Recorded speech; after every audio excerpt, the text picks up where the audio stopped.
ایک دفعہ کا ذکر ہے، ایک عورت کسی بادشاہ کے محل میں کام کرتی تھی۔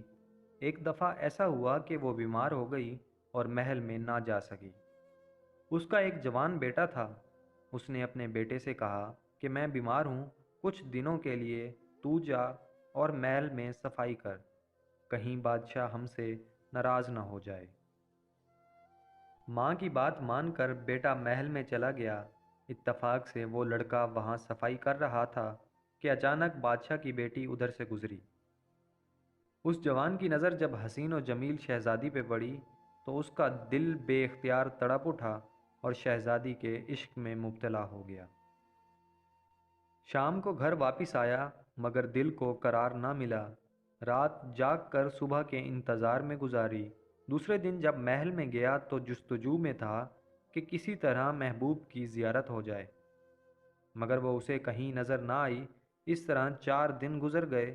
ادھر اس کی ماں کی صحت ٹھیک ہو گئی تو اس نے کہا کہ بیٹا میں اب ٹھیک ہوں، آج کے بعد تم بادشاہ کے محل میں نہ جانا۔ عشق کی جو چوٹ اسے لگی تھی اسے ایک پل قرار نہ آنے دیتی۔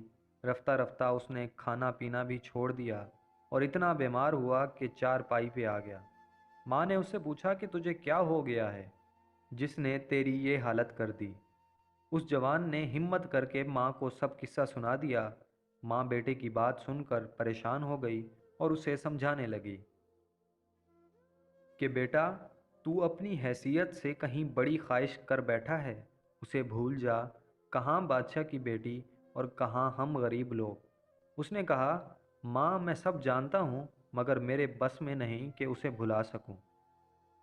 اس کا عشق سچا تھا، اس لیے ادھر شہزادی کے دل میں بھی کچھ جستجو پیدا ہوئی۔ دوسرے دن شہزادی نے لڑکے کی ماں سے پوچھ لیا کہ جب تم بیمار تھی تو ایک جوان جو محل کی صفائی کے لیے آتا تھا وہ کون تھا؟ ماں نے اسے بتایا کہ وہ میرا بیٹا تھا اور اب وہ بہت بیمار ہے اور بستر مرگ پر ہے۔ شہزادی نے پوچھ لیا کہ کیوں؟ تو ماں نے کہا کہ اگر جان کی امان ہو تو سچ بتاؤں۔ شہزادی نے کہا بتا کیا ہوا؟ ماں نے شہزادی کو سب کچھ سچ بتا دیا۔ وہ ایک نظر تجھے دیکھ کر تیرا عاشق ہوا، اس کی خواہش تھی کہ دوبارہ تجھے دیکھے مگر دیکھ نہیں سکا اور اب موت کے قریب ہے۔ شہزادی نے ساری بات سنی اور کہا کہ میں چاہوں بھی تو اسے مل نہیں سکتی، ہاں اتنا کر سکتی ہوں کہ اسے جا کے کہے اپنا بھیس بدل کر شہر کے دروازے پہ جا کر بیٹھ جائے، کسی سے بات نہ کرے، کوئی کھانے کو دے تو کھا لے ورنہ بھوکا پیاسا بیٹھا رہے، کسی سے کچھ طلب نہ کرے، لوگ سمجھیں گے کہ کوئی فقیر ہے، اللہ والا ہے۔ کچھ دنوں میں جب اس کا چرچا ہو جائے گا، لوگ اس کی زیارت کو جائیں گے، تو میں بھی اپنے باپ سے کہوں گی کہ شہر کے باہر کوئی فقیر آیا ہے، مجھے اس کی زیارت کے لیے جانے دیں۔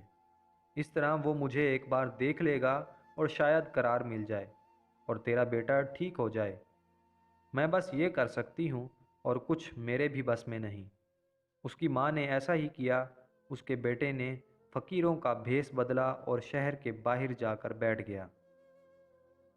چند دنوں میں شہر میں چرچا ہو گیا کہ کوئی اللہ کا بندہ شہر سے باہر آیا بیٹھا ہے۔ لوگ اس کی زیارت کو آنے لگے۔ جب محل تک یہ خبر پہنچی تو شہزادی نے بھی باپ سے عرض کی کہ کوئی اللہ والا ہے، مجھے اس کی زیارت کو جانے کی اجازت دیں۔ بادشاہ نے یہ سن کر خوشی سے اجازت دے دی کہ کل صبح چلی جانا۔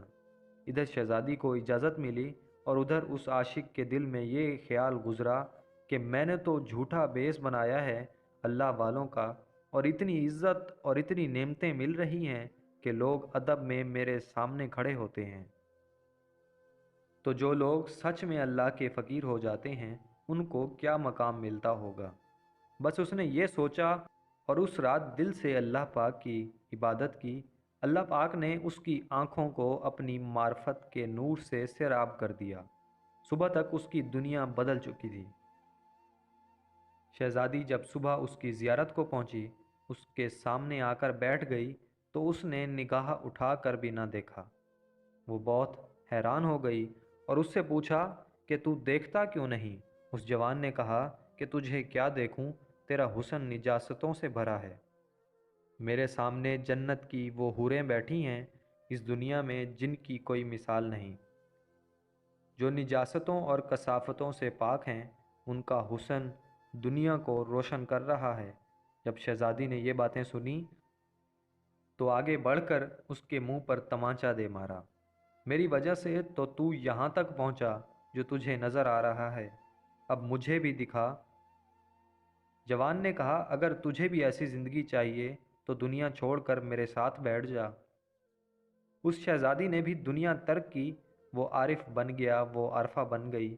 عشق حقیقی کی حقدار بس ذات خدا ہے۔ عشق حقیقی کی حقدار بس ذات خدا ہے۔